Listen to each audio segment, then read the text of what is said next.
little question in terms of the valuation here and how far it's come.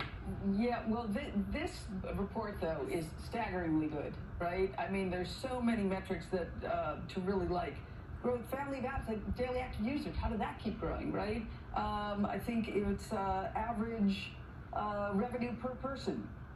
Also a very nice beat. There's so many things to like here. I really would caution you, wait for the call. We've seen things happen on the call that can move the stock very dramatically. It's been CapEx the last few quarters, but let's wait to hear what it is. But on every metric, though, this is really pretty stunning quarter.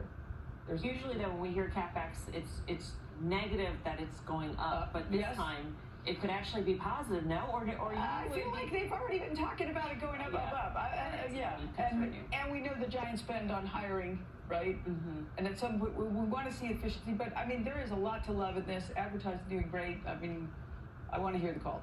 Well, we've tried to point out, and I think now it's bearing fruit. This is now, I think, the fourth quarter where AI is helping them on the margin line. I mean, 43% operating margins. I think the street was at 38%. We've been consistent in saying this is one of the few companies, at least the few large companies we talk about, Walmart being another, that's being able to lever AI in a way that goes right to the bottom line. So I'm with Karen in terms of wait for the call, but I'm also sort of in your camp.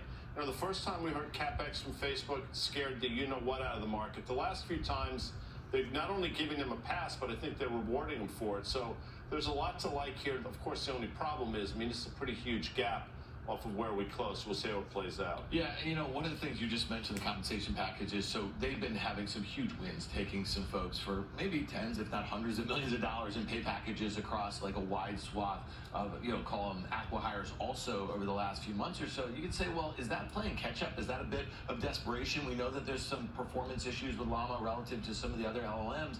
And this kind of report demonstrates that they can do both. You know what I mean? They can continue to maintain CapEx. They can continue to hire at the pace in which they are. And I think the other thing is, we talked about this a couple months ago, they kind of quietly rolled out these free AI tools to their advertisers, right? And so they may be part of a beta program eventually, but it's like, okay, get these tools in the advertisers' hands, take out some middlemen in the process, get them hooked on the tools. The models are all going to be commoditized. Llama is open source anyway, right? And so maybe that's some of the benefit that they're getting in the near term from a AI, you know, revenue standpoint. Seeing what Meta and Microsoft have reported, how do you feel about Google's report now?